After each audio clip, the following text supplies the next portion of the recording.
My name is Gabriel Mוצקין. I'm the executive director of this institution, and it is my job to open conferences and lectures and greet you. I do this on an average of 2 to 3 times a day. So I'm happy to open this one, and I'm going to tell you why, and I'm going to take more than the usual time, because like everybody else, I have something to say about economics. You don't have to be an economist to talk about economics.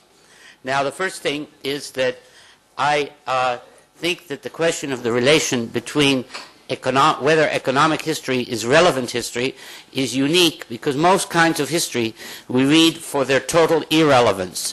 The Germans will tell you that when they researched 19th and 20th century German history, they are not really dealing with their present-day society. Nobody reads economic history that way. Everybody reads economic history to find out how that applies to things right now. And that gives it a particular brisance, as you could say.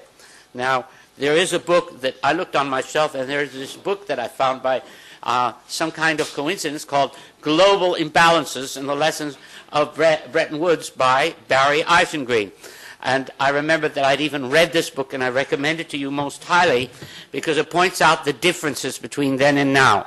I, too, remember the day the world went off Bretton Woods, and I, too, remember that it gave us a certain feeling that maybe all of capitalism is, in an elegant way, a kind of a Ponzi scheme. And it's something for us to consider, because the whole structure of financing and credit is based on some kinds of expectations in which the monetary economy and the real economy diverge. When I was young, there was a currency called the escudo. Now, most of you do not remember the escudo. That was the currency of Salazar's Portugal. It was one of the hardest currencies in the world. It did not correspond at all to the Portuguese economy, which was mired in 30 years of regression, tremendous social and economic differences, and a small, real wealthy elite that benefited from the hardness of the escudo and brought to our mind the differences between the monetary and the real economy, and raises the larger question that all economists always face of the tension between growth and stability. Look, the easiest way we all know to get growth going is to infuse an economy with money, to monetize the debt, to forgive the debt, to start anew. Everybody today says how wonderful Argentina is after it defaulted. And it's a major kind of question that we always face when we deal with economies, is if this is the way to go. Now, the problem is that I read a book recently by a guy called Jason Manolopoulos called Greece's Odious Debt. Now, one of the things that transpired in that book was that your debt problem is not just Greek, it's European. So the question for Europe, as for America, is whether to monetize the debt, because that would be one way of getting out of the crisis. Excuse me? Okay. Now, finally, I want to say this about the situation that we have right now, what we heard before about Europe. Look, the idea of the euro was somehow that the euro would lead to convergence between the different economies. Well, in fact, any study shows that it's not led to convergence, it's led to divergence between the different economies in Europe. And because it's led to that, if I were investing right now, I would buy money in German and Austrian equities. And the reason is this, that if the euro breaks up, the currencies of those countries are going to appreciate remarkably. So you will find a huge profit by simply being in the strong parts of the European economy. That's one of the things. Nobody has ever experienced the breakup of something like the euro, and because nobody's ever experienced something like that, we really don't know what will happen. We do know, however, that our only guide is what has happened, and with that, it's a great privilege and pleasure for me personally to welcome Barry Eichengreen here tonight, and I want to turn this over now to Moshe Yostman, who's going to introduce our speaker.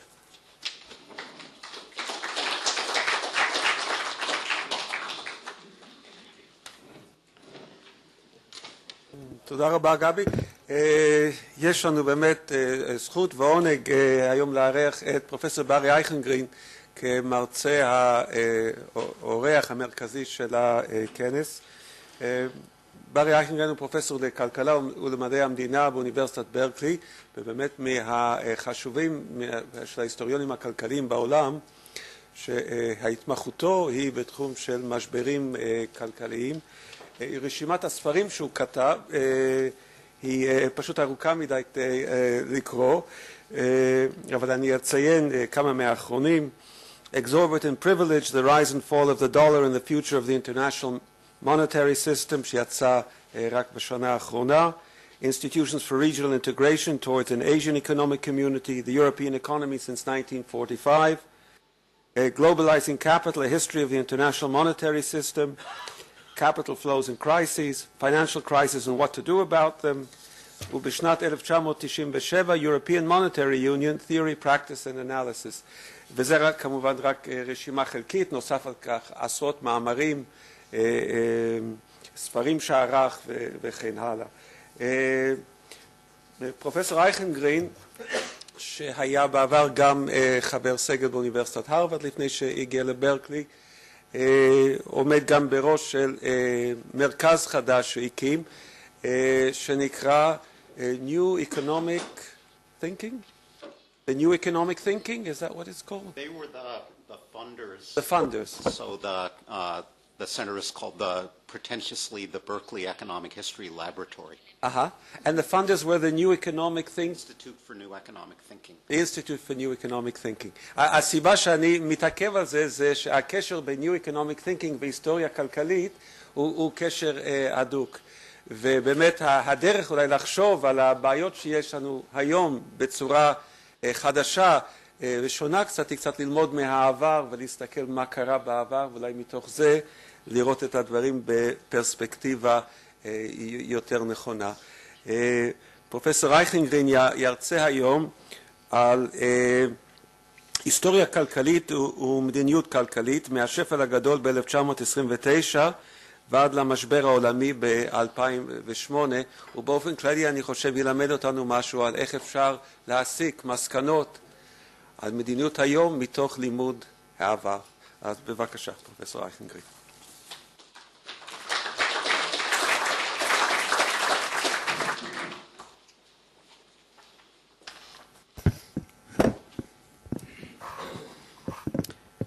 Thank you, Moshe, for that kind introduction. It is indeed a pleasure to be here tonight. It's a unique experience for me to speak after the lighting of the Hanukkah candles.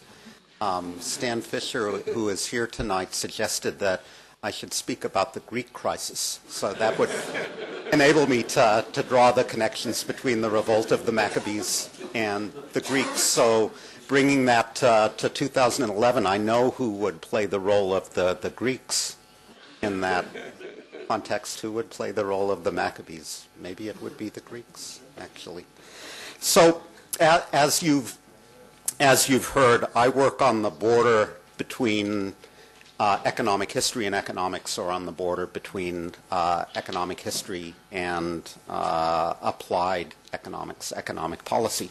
So I'm happy to be able to observe that this has been a good crisis for economic history. It won't surprise most of you to learn that there was a sharp spike in references in the press to the term Great Depression following the failure of Lehman Brothers in September of 2008. I know this from Google Trends. More interesting, I think, is that there was also a surge in references to the term economic history. First in February of 2008, when there was growing awareness that this could be the worst recession in 80 years, and then again in October of 2008, coincident with fears that there could be a global economic and financial collapse. So under those circumstances, journalists, market participants, policymakers all turn to history in search of guidance for trying to understand how to react to this otherwise unfathomable skein of news.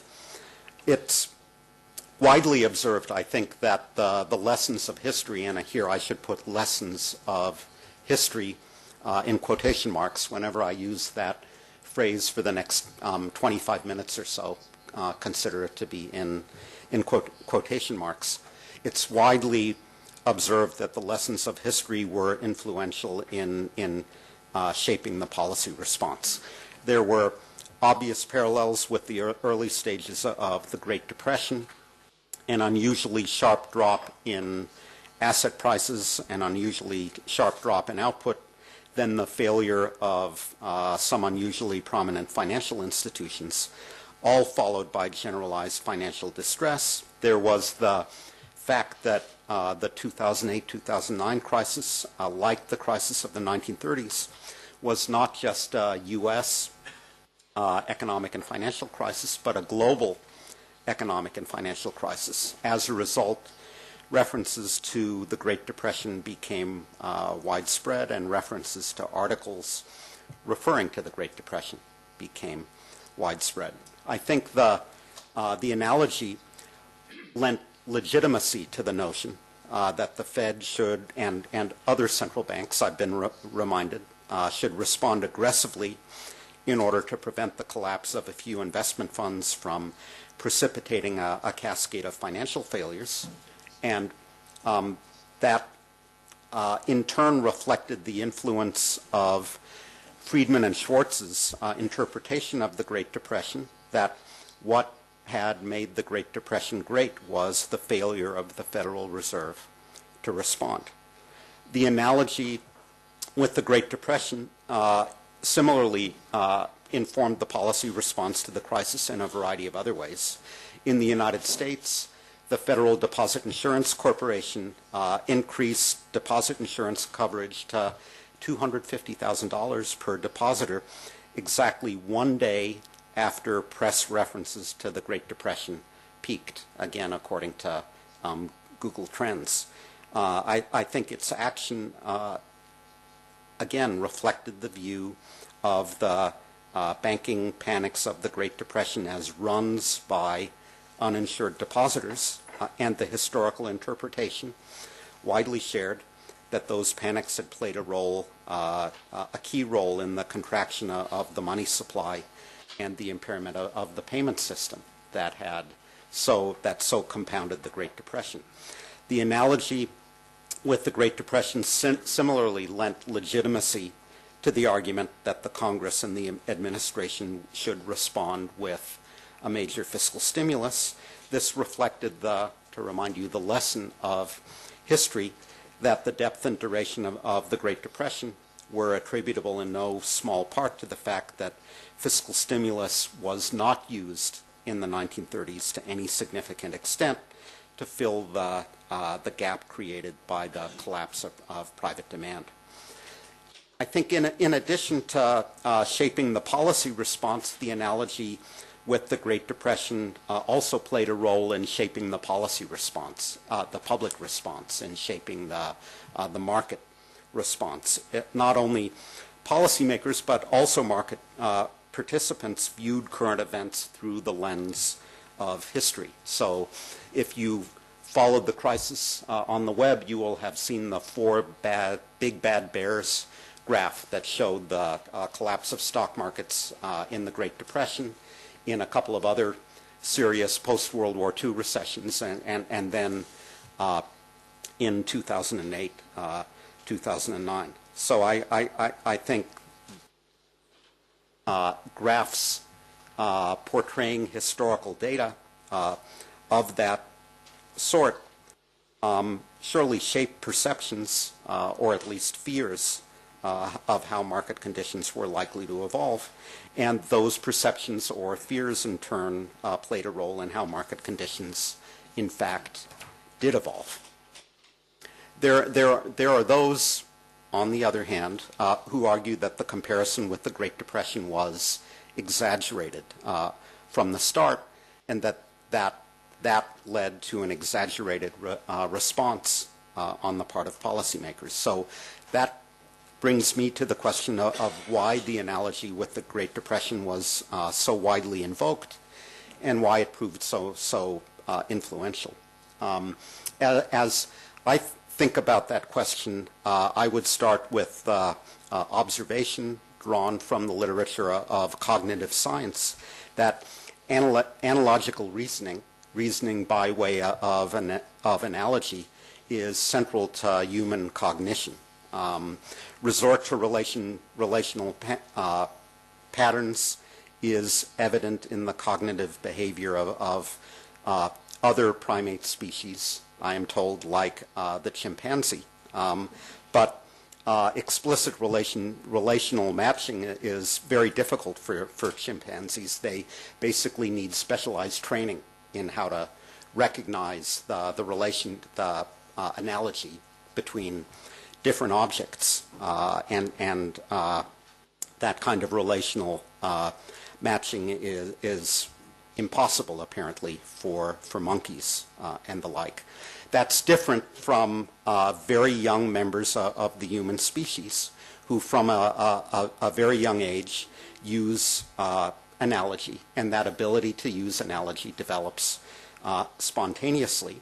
We know that analogies are found in the written record as far back as there is a written record, as far back as there is evidence of well-developed written language in the Babylonian epic Gilgamesh, for example. So analogical reasoning is not the only form of human reasoning. There's also deductive reasoning, arriving at an understanding of events on the basis of a set of principles or a general theory.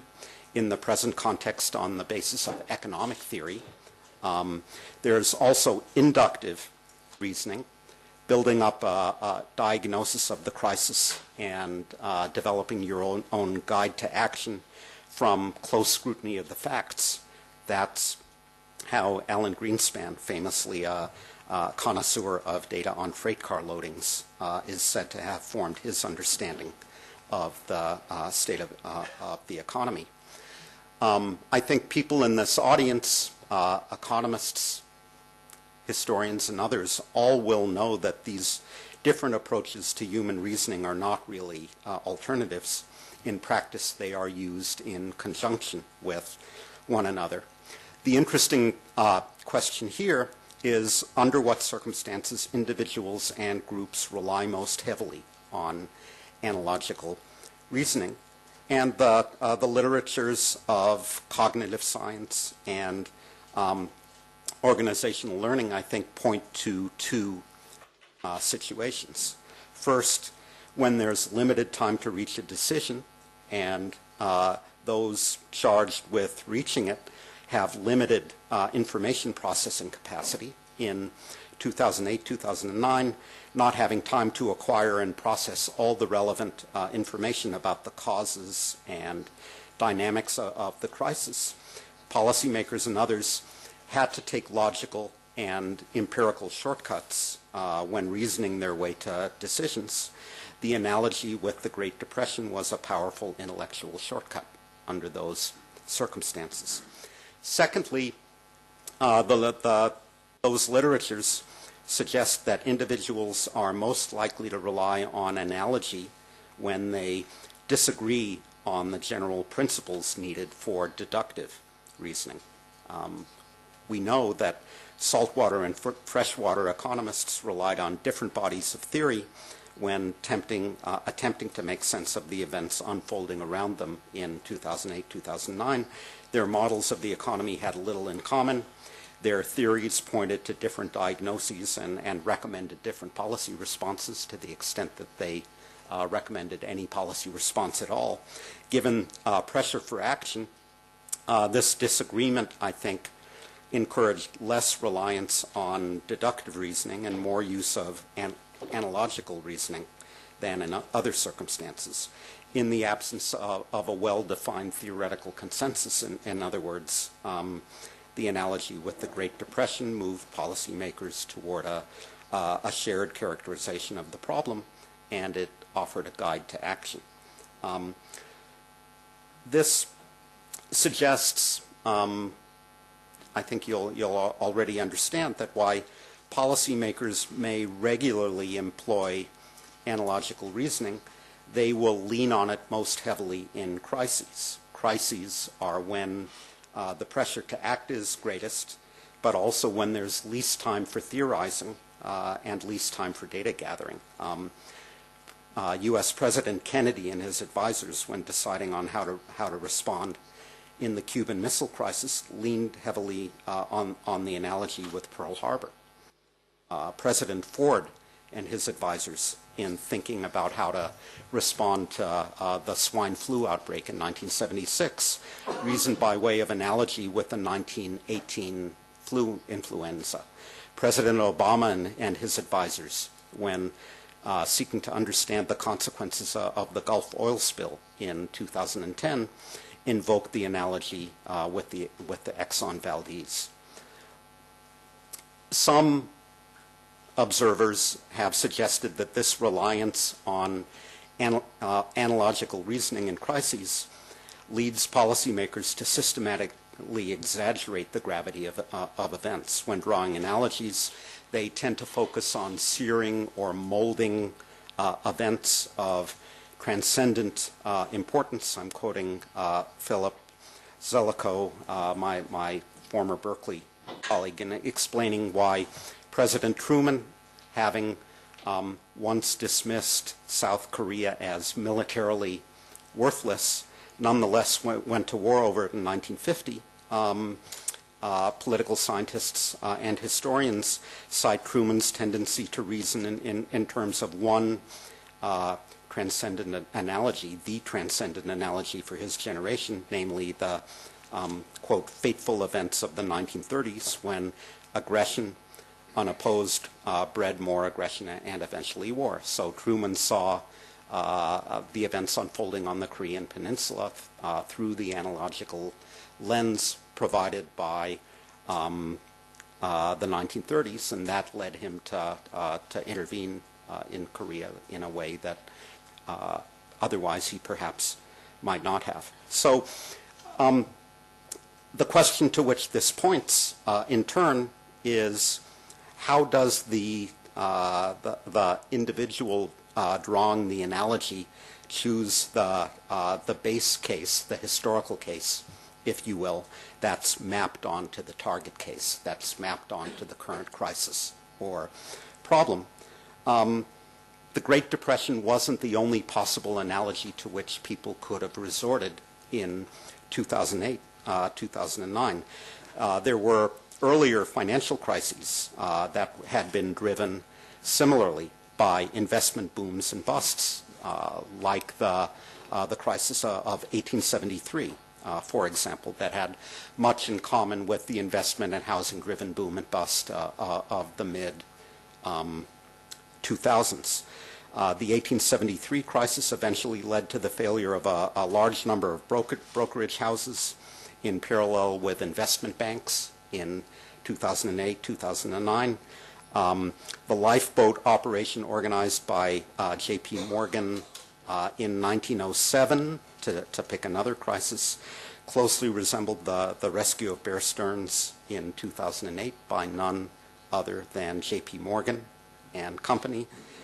In 1907, depositor runs centered not on the banking system, but on unregulated trust companies. The shadow banking system of the time bore a close resemblance to what we saw in the United States in 2008. Yet it was the 1930s and not 1907 or 1873 that was the dominant analogy that in foreign policy. Why is that the case? Here again, cognitive scientists provide an answer, or a number of possible answers. Some of them work in what is called the structure mapping tradition. They would argue that the analogy drawn is to the experience where the parallels are most extensive. And I think they would argue that the Great Depression was the relevant analogy to inform policy because it did in fact have very extensive parallels with what we were going through 2, 3, 4 years ago.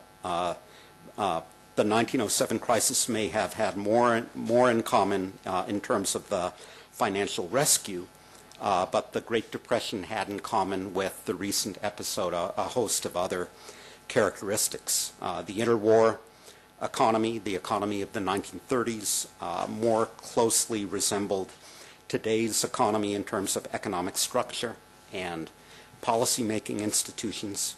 Policymakers and market participants therefore invoked the analogy with the Great Depression because it was the base case that provided the richest and most reliable guide to comprehension first and action second. Then there are other cognitive scientists who focus on what they think of as the first stage of analytical thinking, which involves retrieving the relevant analogs stored in long-term memory. They would point to the accessibility of the base case when explaining why it was chosen. So the Great Depression was chosen by people reasoning by way of analogy, not because it necessarily had the most relevant similarities to the current situation, but because it was simply the most accessible, because people like me teach it to large numbers of students every year in our graduate and undergraduate courses, and they go out and populate the world. A few older members of the profession had experienced the Depression firsthand, which of course cannot be said of earlier financial crises. It was the analogy to which people turned, not because it was the most appropriate guide to policy and action, but simply because it was the most readily available. It was the most accessible. And I will get there, that it's not entirely coincidental that on the one hand we were fortunate that we had historically informed policymakers, but much of their historical information came from a particular financial crisis and a particular episode. But I'll get there in a couple of minutes.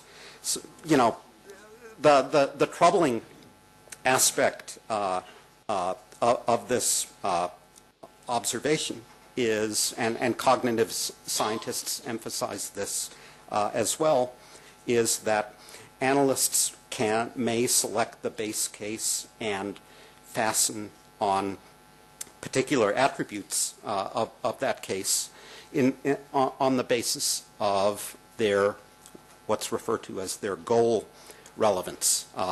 The inferences projected are those that fit with the reasoner's goals in terms of problem solving. So cognitive scientists are aware of this behavior. They have a name for it. They refer to it as pragmatics. In 2008, 2009, in other words, the key goals of policymakers were to stabilize the financial system and prevent unemployment from rising more than necessary. The sins of omission and commission that had caused the financial system to collapse and unemployment to rise to high levels in the 1930s were thus the attributes of the base case on which those policymakers focused.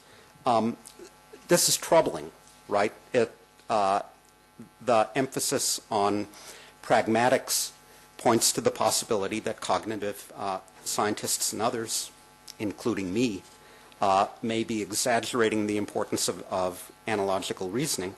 Decision makers may simply be cherry-picking historical analogies as a way of justifying decisions taken on other grounds. So foreign policy scholars who've looked at the role of analogical reasoning extensively are alert to this possibility. Ernest May wrote a classic 1973 book, Lessons of the Past. He put lessons in quotation marks as well. The use and misuse of history in American foreign policy may, I would observe, started his career himself as a historian for the Joint Chiefs of Staff during the Korean War, May argued that foreign policymakers are powerfully influenced by their beliefs, here I'm quoting him, beliefs about what history teaches or portends, end quote. May illustrated the point with examples of how historical analogy influenced American foreign policy making during World War II, in the opening phase of the Korean War, in the opening phase of the Cold War, in the Korean intervention, which I mentioned earlier, and in the decision to go to war in Vietnam. May's argument was that policymakers use analogy badly. They seize on the first analogy that springs to mind, like the consumer who impulsively grabs the first box of breakfast cereal he sees on the supermarket shelf. Policymakers do not search more widely. They rely on the availability heuristic. In other words, policymakers are oblivious to small sample problems. Under pressure of time, policymakers pay inadequate attention to the correspondence between the base case, the historical analogy, and the target case, the current policy problem. Compelled to take a decision, policymakers don't adequately analyze the historical case, test its fitness for current conditions, or ask in what ways it might mislead. May didn't argue, but I guess in one case he did, that in principle it's possible for policymakers to use history more judiciously. They can seek multiple analogies rather than to the problem at hand rather than one. They can attempt to discern whether all of the historical cases have the same implications for policy. When different historical analogies have different implications, they can analyze the characteristics of the multiple cases responsible for those different implications, and they can try to determine which characteristics are also shared by the target case, by the current problem.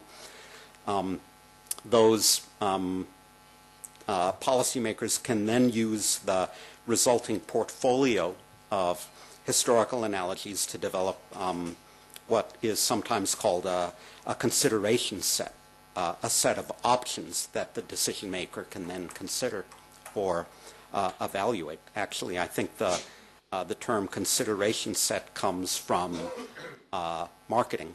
People from business schools will know that. It refers back to the breakfast cereal choice problem. Marketers study what determines the breakfast cereals that a consumer will consider when making his or her choice, and how that decision might be manipulated. So the role of historical analogy in policy, from this point of view, is not to dictate a particular action, but to shape the consideration set, to shape the portfolio of options for action. May did provide, I think, one example of how this can be done, namely Kennedy during the Cuban Missile Crisis. So in thinking of what policy to adopt, President Kennedy thought not only of Pearl Harbor, but also of the 1956 Suez Crisis, the 1948-49 Berlin blockade, the German invasion of Czechoslovakia, and the escalation of military tensions that followed the assassination of Archduke Ferdinand in Sarajevo. President Kennedy consciously sought multiple analogies, weighed their applicability, and contrasted their policy implications. Kennedy seems to have been aware of the bias towards searing or molding events. It probably didn't hurt that he himself was a student of history, having written a popular history that, in fact, won the Pulitzer Prize. It probably didn't hurt that Kennedy had among his advisors academics who had taught as well as social science courses at at various institutions in Cambridge, Mass. So I think it's tempting, Alex's point, to echo the observation, not original to either of us, that we were enormously lucky in 2008, 2009, that several key policymakers were serious students of business cycles and financial crises. Of course, we may not always enjoy the good luck of having historically literate policymakers. I think this points to the importance of institutionalizing that knowledge, of attempting to develop institutionalized mechanisms so that policymakers, when reasoning by analogy, know where to turn to access the historical record. This is something that foreign policymakers and the military in particular are relatively good at doing. So in the United States, in the foreign policy realm, we have a series called Foreign Relations of the United States that goes way back in history. I think it was Abraham Lincoln who established the Office of the Historian in the State Department in 1861. In preparation for the Paris Peace Conference of 1919, the government of the UK commissioned studies of previous peace conferences.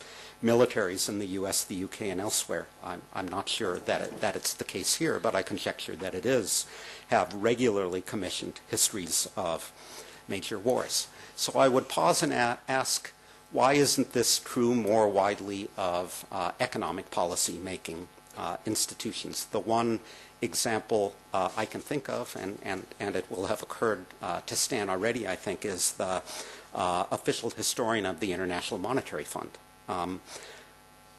Jim Boughton tells me that the fund has never established a formal permanent office of the historian, something that it could usefully go on and do, but it has regularly attempted to keep the position filled. And the job description is now explicit about the fact that the historian has an institutional memory function. And I think you can see this, if you look hard, in decision-making at the IMF, that there are a number of instances, for example, the establishment of new guidelines for conditionality, where the published histories that the IMF historian has written provided source material on what had been tried previously, on what had worked and what hadn't, and where the historian had an influence on the decision-making process. The alternative to doing that is to draw on outside expertise, and there I think the record is not very positive. So in March 1990, Margaret Thatcher famously convened 6 eminent British historians at Chequers to brainstorm about the implications of German reunification. In Europe, we know there are networks of economic historians who receive public funding whose express purpose is to inform the policy process. The problem, in my view, with relying on independent scholars is that they don't have the same access to confidential documents as the IMF's official historian or the State Department's historian.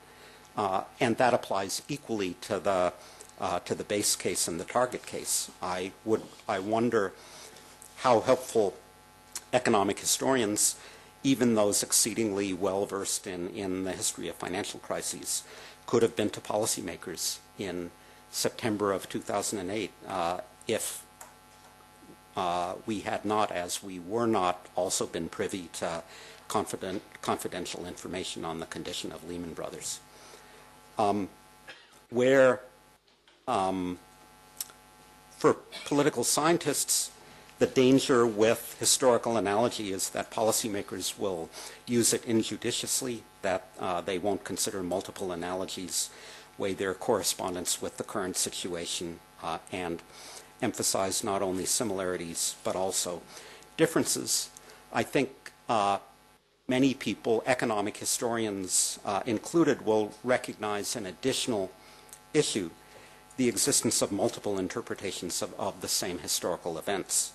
If history is the distilled, authoritative encapsulation of society's memory of its past, then the history of financial crises, the history of the Great Depression, like all history, is still being written, is still being distilled, is still less than authoritative. Existing accounts, in other words, are less than fully formed. And insofar as that is the case, the historical analogy to the Great Depression offered less guidance for policy. Did we need another New Deal, a New Deal? That depended on whether you sided with those who would argue that the New Deal was part of the problem or part of the solution. Did we need a jolt to the exchange rate in the United States to vanquish deflationary expectations? The answer depended on whether your view was that Roosevelt's decision to take the U.S. off the gold standard in 1933 was, on the one hand, the critical decision that transformed expectations, or on the other hand, a destabilizing sideshow. So for those willing to move from metaphor to analogy, this was a reminder, this is a reminder, I think, that the distilled authoritative encapsulation of the period very much remains a work in progress. So this brings me to my final question, how the 2008-2009 crisis will influence historical scholarship. That's the other reciprocal dimension of historical analogy. Not only does the base case, the historical case, shape perceptions of the target case, the current situation, but the mechanism also operates in reverse. And I do think that there will be significant changes in historical scholarship in light of recent events. I think there will be less Whig history of the Great Depression. The mainstream narrative is that the experience of the Depression led to a series of institutional and policy innovations, making it less likely that something similar would happen again. American historians refer in this context to deposit insurance, unemployment insurance, the Securities and Exchange Commission, the concentration, the centralization of monetary policy-making authority at the Federal Reserve Board, automatic stabilizers, and historians of other countries have similar lists of their own. We have now had a graphic reminder that we haven't entirely succeeded in corralling threats to economic and financial stability. While policy responses may avoid the repetition of past threats, they're no guarantee against future threats. Markets adapt to policy innovations in ways that render those innovations less stabilizing. Memories of earlier crises fade. Policymakers themselves may become more likely to consort with market participants in this effort to get around those earlier innovations. And I think people like me and what I have taught, I gulp to say it, are now generations of undergraduates and graduate students may have overemphasized the extent of learning from history and underemphasized the extent to which at least some policymakers can forget what had been learned by their predecessors. Another way of putting it is that the recent crisis reminds us that the policy response can be as much a matter of ideology and politics as of economics. So in 2010, 2011, the debate over a A second stimulus in the United States seemed to be governed less by evidence on the size of the multiplier than by the analysts' ideology and by the popular political backlash against earlier government intervention in the economy. Accounts explaining the failure of the authorities to intervene more effectively in the 1930s, mainly as a matter of bad economics, I think are now likely to be revised. People are going to talk more about the importance of politics and about the role of ideology in shaping that policy response, or in as being partly responsible for the inadequacy of that policy response.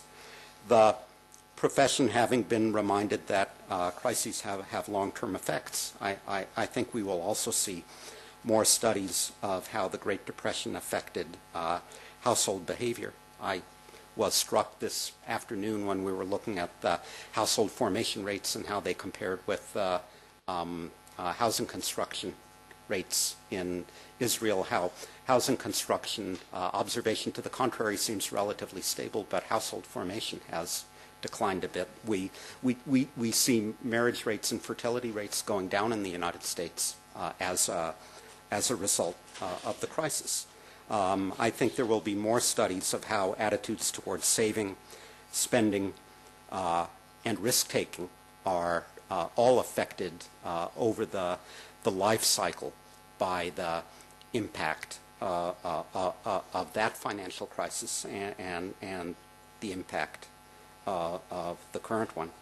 Finally, my last word, I think the widespread use of the Great Depression analogy in the recent crisis, having reminded us that historical narratives are contested, we will see more explicit attention to the question, here I sound very postmodern, of how such narratives are formed. Economic historians haven't quite kept up with other economists in developing and pursuing those ideas, but there is still time. Thank you very much.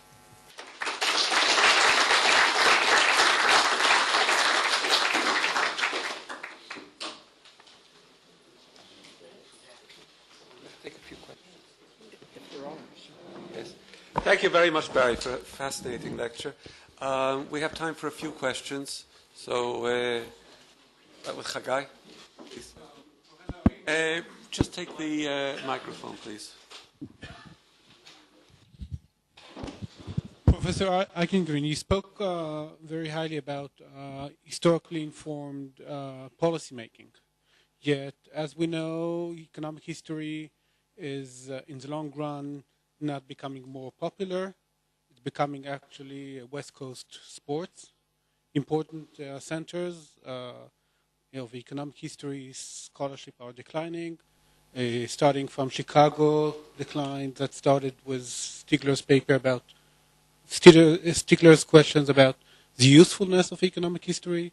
Now we see other centers of economic history declining, MIT and so on. Do you see a change in the education of economists in the recent years, or do you foresee such change? And is there any relation to the type of economics the school teaches? So this is very much like the question in the last session that distinguished between what Europe could do to solve its crisis and what it will do. It's hard for me to distinguish clearly between what I see and what I would like to see. But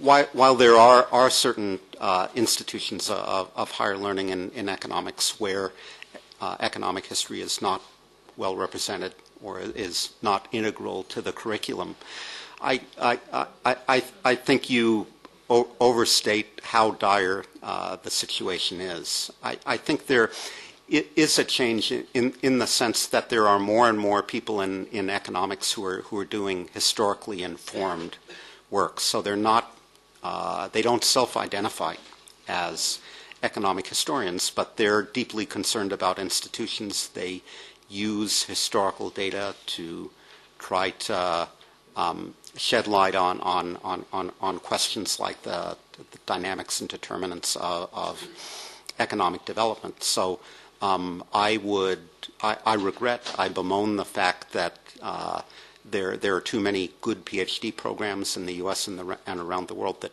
no longer require economic history of their first-year students. But I take some reassurance from the fact that there are lots of good people who don't self-identify as economic historians, but they think, at least part of the time, like economic historians. And from the fact that we're turning out more students who do economic history, including those who self-identify as economic historians, and actually we don't have any difficulty in placing them. To the contrary, I would like to place one or two at Chicago and at MIT, but give it time. I am relatively amazed to see that there has not been too much of an analogy being made between the mass unemployment that was one of the outcomes of the 1929 financial crisis. And we shouldn't forget that in 1937 there was a second crisis in the United States, and that in both cases the mass unemployment led later on to governments to massive increase in defense expenditure and war and all what followed. This kind of link has not been made for now. But I want to stress, because this is also interesting for Israel, that whereas you could say that the unemployment levels reached in the present crisis are not the same as in the 1930s, in the United States there is a difference. We have a new phenomena of massive youth unemployment. Could you, on the basis of what you know of history or kind of analogy, say, what do you think about the fact that in Spain 45% of youth are unemployed, that levels of unemployment have reached 1930 levels, but even in countries like Britain or even the United States there are massive levels of unemployment. Can we say something about how this resolves in terms of politics and expenditure, and is that a danger per se for democracy, for example? So I think it's right that historical experiences with unemployment, the analogy with high unemployment in the 1930s, has not carried the weight that other historical analogies have.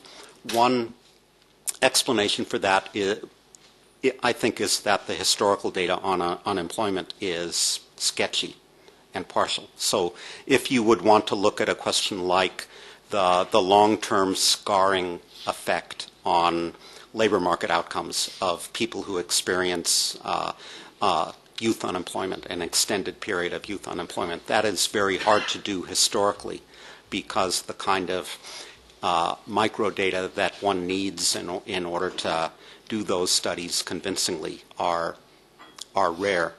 Another way of answering your question would be to reframe it as, why does the German public perceive the current crisis through the lens of hyperinflation in the 1920s and not high unemployment in the 1930s? And Germany is another one of those places where economics departments don't have a lot of economic historians, but everybody thinks they know about the hyperinflation. And on the last point, I will mention that I have a working paper that I hope is soon forthcoming with Kevin O'Rourke, now at Oxford, that looks at how Great Depression experience, we use data on the collapse of GDP rather than unemployment, affected electoral outcomes. And the effect is there, not only in cases like Germany you would expect, but more broadly. The econometric problem, the methodological problem, is that in precisely the places where, some of them where high unemployment leads to the rise of would lead to the rise of right-wing anti-system parties, what it leads to instead is the disappearance of elections, and that's a hard problem to tackle. I could characterize your lecture to be about epistemic framing. And if I may actually put it in my words, you were talking in a sort of kind of Kahneman-like way of shortcuts to rationality in which people, find in order to make decisions, especially during crisis. And obviously, one can talk about rationality shortcuts. Epistemologically speaking, one can talk about emotions, and there is a lot of people now in cognitive science talking about emotions. But I would like really sort of to, my question is about sort of it's purist in a sense and going back to economics, but not in the sense of historical economics, not in the sense of the office of the historian in such and such institution, but the office of the economist. That is, what does your story, your narrative, tell us about economics?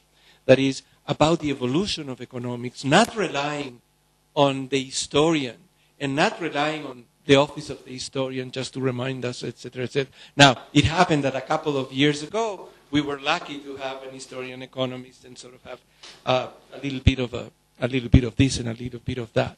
But again, my question is about the evolution of economics and the evolution of economics, of economic rationality as opposed to shortcuts and as opposed to, let's say, System 1, to name Kahneman, just shoving from the, what does it tell us? And how, I know it's sort of a very broad question, but I found, your lecture very interesting in that sense, perhaps in what you did not say about economics itself and its evolution as a science. Yes, I agree. That's a big question. I do acknowledge the analogy with the literature that you're referring to. So I mentioned the availability heuristic, which is drawn from Kahneman and Tversky's work. I'm very much on the same wavelength.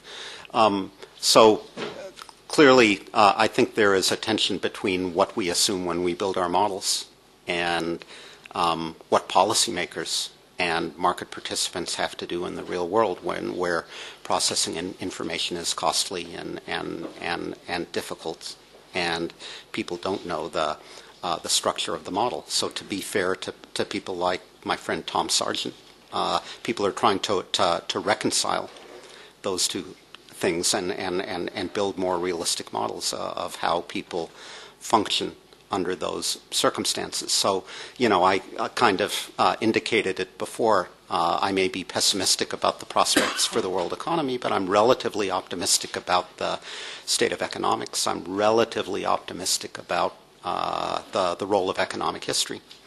Within the discipline, I continue to think the discipline is making progress, partly because historical evidence is more widely used. People who use it are more widely respected, partly because I think economics is finally becoming a more serious empirical science, courtesy of the computer, which, has enables graduate students now to analyze data sets of a sort and to harvest data from the web in the way that you don't have to assume perfect information or rationality on the part of agents, and you can begin to better understand not only on the basis of deduction but induction as well how they behave.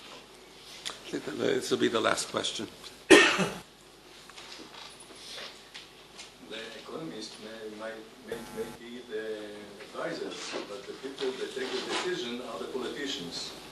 You brought examples of dermatology leaders, how they took decisions. Do you believe that nowadays the leaders can take the right decision and even have the power to implement them? I believe that a positive answer would be problematic. It depends on the context in which the decision is taken. So independent central bank has a lot more room for maneuver than the mythical fiscal policy maker, where we know fiscal policy is made by the, in my country, by the executive branch together with the Congress, and the Congress initiates the action. So I think there isn't a single answer to that question. It depends on the context. But I did say at the end of the lecture, I think ideology and politics are very important for influencing action. They influence the perception that frames the action taken. So I would agree you have a point. How far I would push your point would depend on the specific context. I'm afraid that's all we have time for. Please join me in thanking Professor Eichengreen again for